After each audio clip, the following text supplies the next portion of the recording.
आपका, देख रहे हैं आप सी न्यूज भारत और वक्त हो गया उत्तर प्रदेश बुलेटिन का। इस बुलेटिन में बात करेंगे आगरा के, जहां केंद्रीय मंत्री एसपी सिंह बघेल ने वीपी जी राम जी को लेकर की प्रेस वार्ता। आगे बात करेंगे आजमगढ़ की, जहां फर्जी लोन दिलाने के नाम पर लाखों की ठगी करने वाला शातिर साइबर अपराधी हुआ गिरफ्तार। साथ ही बात होगी फर्रुखाबाद की, जहां त्रिपोलिया चौक पर प्रियंका गांधी का जन्मदिन मनाया गया। ऐसी तमाम खबरों पर आगे विस्तार से होगी चर्चा। केंद्रीय मंत्री प्रोफेसर एसपी सिंह बघेल ने विकास भवन में प्रेस वार्ता के दौरान विकसित भारत गारंटी रोजगार और आजीविका मिशन ग्रामीण वीपी जी राम जी अधिनियम 2025 की जानकारी दी। केंद्रीय मंत्री ने बताया कि ग्रामीण परिवारों के लिए रोजगार गारंटी अवधि 100 दिनों से बढ़ाकर 125 दिन की जाएगी। इसके साथ ही मनरेगा के साथ सभी कार्य सुरक्षित और निर्बाध रूप से जारी रहेंगे। ग्राम सभा तय करेगी कि कौन कौन सी योजनाएं लागू होंगी और कृषि पीक सीजन में छूट भी मिलेगी। उन्होंने कहा कि नए कानून से ग्रामीण क्षेत्रों का विकास तेज होगा और ग्रामीण आधारभूत ढांचे में पारदर्शिता और जवाबदेही सुनिश्चित होगी। पत्रकार वार्ता में CDO Pratibha Singh, PD DRDA Renu कुमारी, डीसी मनरेगा रामायण सिंह यादव, भाजपा नेता दिगंबर सिंह धाकरे सहित अन्य अधिकारी उपस्थित रहे।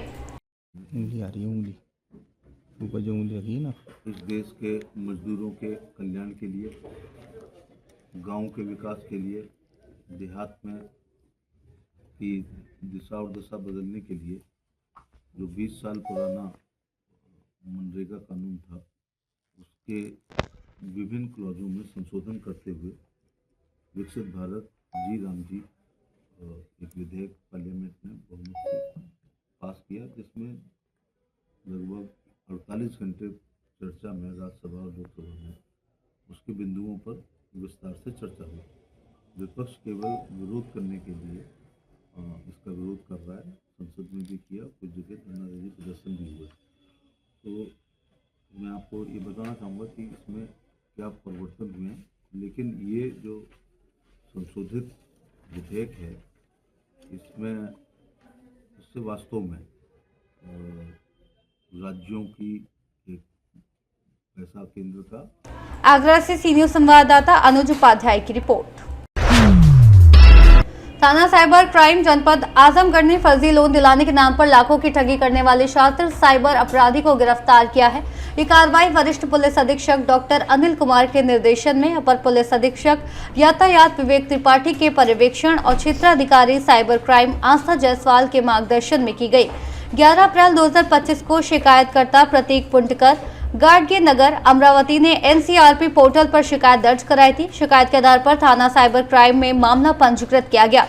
निरीक्षक विभा पांडे और साइबर थाना टीम ने तकनीकी विश्लेषण और मोबाइल लोकेशन के आधार पर अभियुक्त को गिरफ्तार किया। अभियुक्त ने स्वयं को फाइनेंस डिपार्टमेंट का लोन अधिकारी बताकर प्रधानमंत्री मुद्रा योजना, रोजगार योजना और अन्य लोन योजनाओं के नाम पर लोगों से लाखों रुपए ठग लिए। गिरफ्तार अभियुक्त के कब्जे से 4 मोबाइल फोन, 5 गैर राज्य पंजाब की फर्जी सिम कार्ड, लोन से संबंधित फर्जी कागजात बरामद किए गए। सर, आजमगढ़ पुलिस ने खुलासा किया है जिसमें फर्जी लोन दिलाने के नाम पर लाखों की ठगी की गई है। सर, क्या मामला है पूरा ये? देखिए, हमारी साइबर थाने की पुलिस द्वारा एक बेहतरीन काम किया गया है और एक साइबर अपराधी को गिरफ्तार किया गया है। इसके द्वारा लगभग अभी तक की जांच में 50 से अधिक लोगों को विक्टिम बनाया गया और 1 करोड़ से अधिक का फ्रॉड कर चुका है। एक व्यक्ति हैं गुजरात के, उनके साथ तो 50 लाख से अधिक का एक ही व्यक्ति के साथ कर चुका है। इसके अतिरिक्त अभी तक की जांच में नागपुर के 4 व्यक्ति, पुणे के 7, पंजाब के 4 और गुजरात के 2 व्यक्ति प्रकाश में आए हैं। इसका अपराध करने का तरीका कुछ इस प्रकार था। ये पहले एक कंपनी में काम करता था जो लोगों की मदद लोन दिलाने में हेल्प करने के लिए करती थी। जब ये कंपनी से निकल गया, उसके बाद उसने उस कंपनी का डेटा पूरा चुरा लिया और उन्हीं लोगों को एक फर्जी फेक आईडी बनाकर और ईमेल आईडी बनाकर उसने सभी लोगों को मेल किया कि आपकी लोन की फाइल चल रही है, इसमें मैं आपकी मदद कर दूंगा। और ऑफिस फीस के नाम पर उसने कई लोगों से कई पैसे इसमें लिए हैं। इसमें अपराध में कई समाचार पत्रों में इस तरह की विज्ञप्ति भी निकाली कि मैं एक कंपनी चलाता हूं और नंबर भी उसमें दिया कि मैं आपकी मदद लोन के लिए कर सकता हूं। इस तरह से इसने कई लोगों के साथ ठगी की है। इसके पास से अभी तक 3 mobile phone, 1 keypad mobile phone और 5 फर्जी सिम बरामद हो चुके हैं। और ये पंजाब सर्किल और महाराष्ट्र सर्किल और दिल्ली सर्किल में मुख्यतः लोगों को। आजमगढ़ से सी न्यूज संवाददाता सीबी भास्कर की रिपोर्ट। थाना कप्तानगंज क्षेत्र अंतर्गत ग्राम कौड़ियों में चकमार्ग की पैमाइश के दौरान राजस्व और पुलिस की संयुक्त टीम के साथ धक्का मुक्की की घटना हुई। इस संबंध में प्रकरण में तहरीर प्राप्त हुई और 5 नामजद आरोपियों के विरुद्ध अभियोग पंजीकृत विवेचनात्मक कार्रवाई प्रचलित है। अपर पुलिस अधीक्षक ग्रामीण चिराग जैन ने इस मामले पर अपनी प्रतिक्रिया दी। कप्तानगंज थाना क्षेत्र के कौड़िया के पास एक वीडियो सोशल मीडिया पे वायरल हो रहा है सर, मारपीट का। उसमें जांच टीम गई थी जांच करने के लिए, कुछ जमीन का विवाद था, क्या मामला है पूरा इसमें? दैनिक थाना कप्तानगंज के गांव कौड़िया में एक राजस्व की एवं पुलिस की संयुक्त टीम चकमार की पैमाइश करने गई हुई थी, जिसमें वहां के आसपास के चकदारों ने पुलिस टीम और राजस्व टीम के साथ धक्का मुक्की की, उनके जरी को फेंकने का प्रयास किया, उनके नक्शों को फाड़ने का प्रयास किया। इस प्रकरण का संज्ञान लेते हुए इसमें तहरीर प्राप्त कर 5 लोगों के विरुद्ध नामजद मुकदमा दर्ज कर लिया गया है। विवेचना की जा रही है, जो भी तथ्य आगे प्रकाश में आएंगे उनके आधार पर अग्रिम कार्रवाई की जाएगी। आजमगढ़ से सीनियर संवाददाता सीबी भास्कर की रिपोर्ट। त्रिपोलिया चौक पर कांग्रेस पार्टी की राष्ट्रीय महासचिव प्रियंका गांधी का जन्मदिन सामाजिक सरोकारों के साथ मनाया गया। कार्यक्रम का नेतृत्व प्रदेश कांग्रेस कमेटी के सदस्य शुभम तिवारी ने किया। इस अवसर पर गरीब और असहाय मजदूरों को चाय और नाश्ता वितरित किया गया। कार्यक्रम में मौजूद मजदूरों ने प्रियंका गांधी के जन्मदिन पर कांग्रेस कार्यकर्ताओं को शुभकामनाएं दी और उनके सामाजिक कार्यों की सराहना की। उन्होंने मनरेगा योजना में कथित अनियमितताओं, गांव में रोजगार न मिलने और मजबूरी में शहरों की ओर पलायन करने की समस्याओं को भी साझा किया। कार्यक्रम में सेवा दल के जिला अध्यक्ष असलम लाला, दिव्यांग प्रकोष्ठ के जिला अध्यक्ष मोहम्मद मिराजुद्दीन, युवा प्रदेश सचिव प्रभात यादव, सोशल मीडिया प्रदेश सचिव अर्चित कश्यप, पिछड़ा वर्ग प्रदेश सचिव मोहम्मद इमरान अंसारी सहित कई कांग्रेस नेता और सैकड़ों मजदूर मौजूद रहे। कार्यक्रम का समापन प्रियंका गांधी की दीर्घायु और उनके सामाजिक संघर्षों की सफलता की कामना के साथ हुआ। भैया, आज आपने ये चाय नाश्ते का जो गरीबों को मजदूरों के लिए जो रखा था, इसका क्या रीजन था आपका? देखिए, सबसे पहले तो मैं बताना चाहता हूं और बधाई देना चाहता हूं अपनी नेता आदरणीय प्रियंका गांधी जी को। आज उनका जन्म दिवस है और इस बार हम सब लोगों ने ये फैसला किया, हम कांग्रेस जनों ने, कि केक काट कर और हम लोग अपने बीच में जन्मदिन मनाने से बेहतर है कि हम लोग जाए गरीब और असहाय वर्ग के बीच में, मजदूर वर्ग के बीच में, जो बेचारे सवेरे अपने घर से चले आते हैं और पूरा दिन की रोजी रोटी के लिए प्रयासरत रहते हैं। तो आज हम लोगों ने इनके साथ चाय नाश्ता किया है और इनके साथ जो चाय नाश्ता किया है, इन लोग को भी एक खुशी का माहौल है सबके बीच में। हमने प्रियंका गांधी जी की दीर्घायु के लिए जो है मतलब ईश्वर से प्रार्थना की है और हम सबका उद्देश्य ये है कि आज जिस तरीके से हर्षोल्लास का माहौल है, हम लोग के यहाँ इन सबके गरीबों के मजदूरों के बीच में आने के बाद इन लोगों ने खुशी का इजहार किया है। और अच्छी बात यह है कि आज इन लोगों ने जो चाय पर चर्चा की है, उससे दिल कहीं ना कहीं प्रसन्न है कि इन लोगों ने आज स्वयं बताया है कि आज ने गाँव में जो रोजगार को लेकर एक बदतर स्थिति बन गई है, उसको लेकर भी काफ़ी इन गरीब भाइयों ने, मजदूर भाइयों ने हम लोगों से बोला है। इसके लिए हम लोगों से तो हमारी नेता प्रियंका जी और राहुल जी से उम्मीद जताई है कि वर्तमान में मनरेगा के अंतर्गत जो व्यवस्थाएं हैं, जिसकी वजह से इन्हें गांव से शहर आकर रोजगार ढूंढना पड़ता है और रोजगार नहीं भी मिलता है, तो इन्हें जो है खाली। फर्रुखाबाद से सीनियर संवाददाता आदेश की रिपोर्ट। ग्राम कलौली में अवैध मिट्टी खनन के कारण ग्रामीणों में रोष है। जानकारी के अनुसार आनंद कुमार के खेत में हो रहे खनन में 2 माफिया आपस में भिड़ गए। मिट्टी पहले माफिया अरमान को बेची गई थी, लेकिन बाद में वही मिट्टी अनस हरदासपुर का माफिया को बेच दी गई। इस मामले में पहले माफिया ने कोतवाली कचौदा में तहरीर दी। खदान से ओवरलोड डंपर के गुजरने से ग्रामवासियों को सड़क जाम और रोड खराब होने की समस्या हो रही है। साथ ही अवैध खनन पर्यावरण को भी नुकसान पहुंचा रहा है। स्थानीय ग्रामीणों का कहना है कि खनन माफियाओं की ये दादागिरी पूरे हरदोई प्रशासन की अनदेखी को उजागर करती है। कछौना हरदोई से सीनियर संवाददाता अनुराग सिंह की रिपोर्ट। गुरु गोविंद सिंह जी महाराज के 359वें प्रकाशोत्सव पर हाथरस में आस्था, श्रद्धा और भाईचारे का अद्भुत नजारा देखने को मिला। इस पावन अवसर पर नगर में भव्य नगर कीर्तन का आयोजन किया गया, जिसमें हर वर्ग के लोगों ने बढ़ चढ़कर हिस्सा लिया। सोमवार को नगर कीर्तन का शुभारंभ गुरुद्वारे से हुआ। जिलाधिकारी अतुल वत्स और पुलिस अधीक्षक चिरंजीव नाथ सिन्हा ने विधिवत नगर कीर्तन को रवाना किया। नगर कीर्तन शहर के प्रमुख बाजारों और मार्गों से होता हुआ पुनः गुरुद्वारे में संपन्न हुआ। इस अवसर पर आयोजित मेले में हाथरस सांसद अनूप प्रधान वाल्मीकि, तजवंत कालरा, अनूप जैन, डॉक्टर रईस अहमद अब्बासी, विजय सिंह प्रेमी, मुस्ताक अहमद सहित कई गणमान्य लोग उपस्थित रहे। नगर कीर्तन में शामिल आकर्षक झांकियों ने लोगों का मन मोह लिया। नगर वासियों को गुरु गोविंद सिंह के प्रकाश उत्सव के नगर कीर्तन की सबको लाख लाख बधाई हो गई, लाख लाख बधाई। वाहेगुरु जी का खालसा। हाथरस से सी न्यूज संवाददाता अतीक अहमद की रिपोर्ट। मछली शहर की पूर्व नगर पंचायत अध्यक्ष शबीना बानो और उनके पति महमूद आलम ने अपने कार्यकाल में किए गए कार्यों के उद्घाटन शिलापट को तोड़ने का आरोप अराजक तत्वों पर लगाया। शबीना बानो ने बताया कि मुंगरा चौराहे पर बने पार्क और रोडवेज परिषद में बनाए गए रैन बसेरे के बाहर शिलापट तोड़कर फेंक दिए गए। उन्होंने अधिशासी अधिकारी और प्रशासन को अवगत कराते हुए उचित कार्रवाई के लिए प्रार्थना पत्र सौंपा। महमूद अंसारी जी जो है, कल जो है एक मामला हमारे संज्ञान में आया कि जो नगर पंचायत के द्वारा आपके कार्यकाल में मछली शहर जो गणेशवा का तालाब है, यहाँ पर जो है आपके नाम की जो है तख्ती लगी हुई थी शबीना बानो के नाम के, और एक जो है रोडवेज परिसर में जो है बगल में जो बना हुआ है रैन बसेरा जो है वहाँ पर तख्ती लगी हुई थी। तो जैसे ही मुझे मालूम पड़ा कि वो जो है तख्ती जो है तोड़ दी गई, आपके नाम नेम प्लेट जो था, तो हम वहाँ मौके पर पहुंचे और देखा जो है उसे, और उसके बाद हमने न्यूज चलाया, जो कि पता चला कि एप्लीकेशन पड़ा है ये अधिशासी अधिकारी मछली शहर की तरफ से। तो इस पर आप क्या कहना चाहेंगे कि ये कौन शरारती तत्व हो सकते हैं कि जो ये काम कराए हैं मछली शहर नगर में? क्योंकि इससे कोई चोरी का तो मामला ये है नहीं, या किसी को कोई फायदे का तो मामला है नहीं कि कोई भाई तोड़ के कोई चीज़ ले गया बेच दिया हो, उससे कोई फायदा उसका हो। इस पर आप क्या कहना चाहेंगे? धन्यवाद पत्रकार बंधु आप सभी लोगों का। कल परसों सुबह जो है 8 तारीख को हमें भी ये सुबह पता चला कि गणेश तालाब पे जो शबीना बानो चेयरमैन के द्वारा, यानी हमारी पत्नी उस वक्त चेयरमैन थी, पूर्व चेयरमैन, उनके द्वारा ये तालाब का निर्माण कराया गया था, सुंदरीकरण का रैन बसेरा बनाया गया था। रैन बसेरा ऐसा बना था कि शायद है कि इस तरीके का दूसरा रैन बसेरा कहीं और देखने को मिले।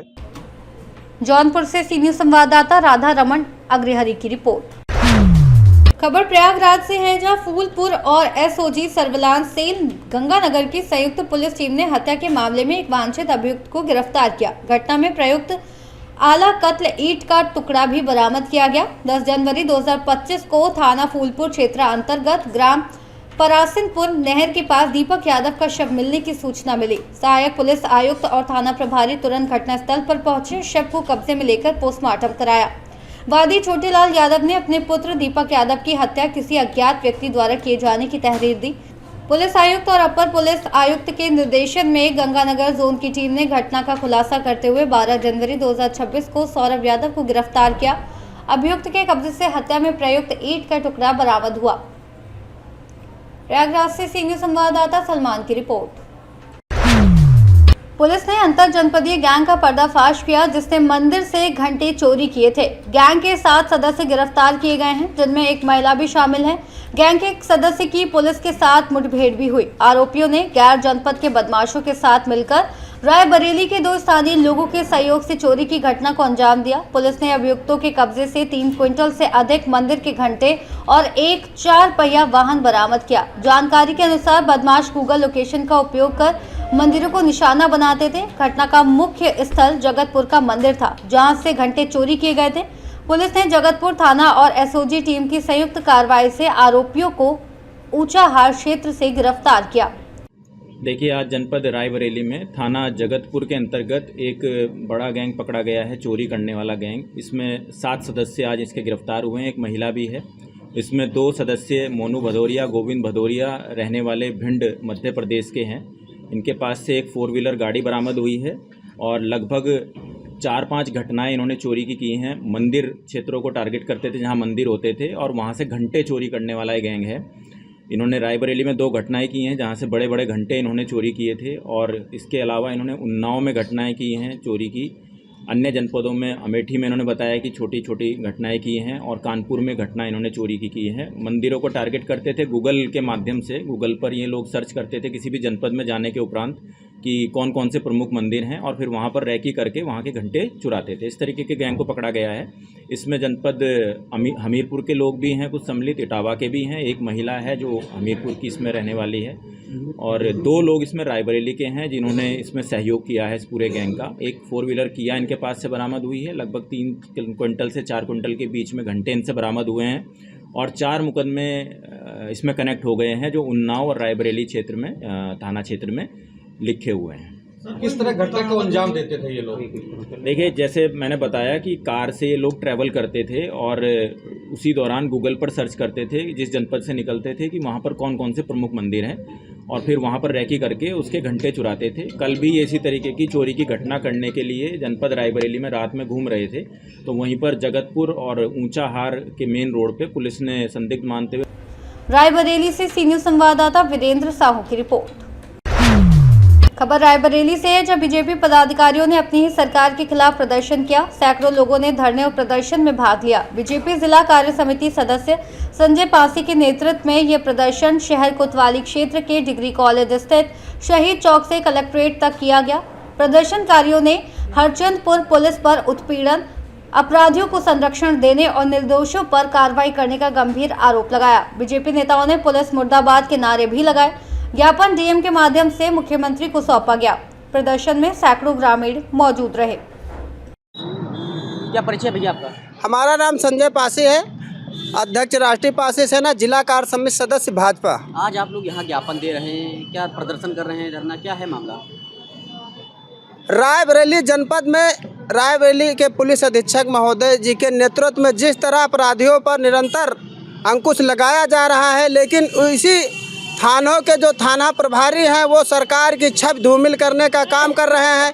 सरकार सबका साथ लेकर चल रही है, सबका साथ सबका विकास की बात कर रही है, और लेकिन ये थाना प्रभारी, चंद थाना प्रभारी SC-BC के लोगों को लगातार थानों में उत्पीड़न कर रहे हैं और SC-BC के लोगों का उत्पीड़न कर रहे हैं, प्लस अपराधियों को संरक्षण दे रहे हैं, और जो पीड़ित है उनके साथ अन्याय कर रहे हैं, उनका शोषण कर रहे हैं। पैसे ले लेकर थानों में काम किया जा रहा है, पीड़ितों की आवाज़ नहीं सुनी जा रही है। योगी जी की और माननीय योगी जी का जीरो टॉलरेंस की नीति को ये चंद थानेदार उसको पलीता लगाने का काम रायबरेली जनपद में कर रहे हैं। इसलिए रायबरेली हरचंदपुर पुलिस के खिलाफ धरना प्रदर्शन है। पदाधिकारी हैं, आप सत्ता में बैठे हैं जी, तभी प्रदर्शन कर रहे हैं। प्रदर्शन मजबूर कर दिया इन्होंने। एक नहीं, हरचंदपुर में कई घटनाएं ऐसी घटी हैं जिन पर निरंतर हम लोग दबाते चले गए कि चलो आप सुधरेंगे, आप सुधरेंगे। वो सुधरने का नाम नहीं ले रहा है। इसलिए मजबूरी में अपनी बात माननीय मुख्यमंत्री तक पहुंचाने के लिए हम लोगों को ये रास्ता अख्तियार करना पड़ा। नहीं, सरकार में है और सरकार अच्छे से काम कर रही है। सरकार सबका साथ सबका विकास लेकर काम कर रही है, लेकिन कुछ चंद सिपाहियों की वजह से पूरा शासन योगी आदित्यनाथ की छवि धूमिल करने का काम कर रहे हैं। पुलिस किसी के दबाव में काम कर रही है? पुलिस ये विपक्षी पार्टी के नेताओं के दबाव में रायबरेली जनपद में काम कर रही है। इसलिए भाजपा को बदनाम करने का और योगी आदित्यनाथ को बदनाम करने का काम इसीलिए कर रहे हैं। नहीं पूरी होंगी तो क्या करेंगे? मांगे नहीं पूरी होंगे तो इससे बड़ा और उग्र आंदोलन किया जाएगा। रायबरेली से सी न्यूज़ संवाददाता वीरेंद्र साहू की रिपोर्ट। फिलहाल उत्तर प्रदेश बुलेटिन में इतना ही। देश और दुनिया की तमाम बड़ी खबरों के लिए आप देखते रहिए सी न्यूज़ भारत।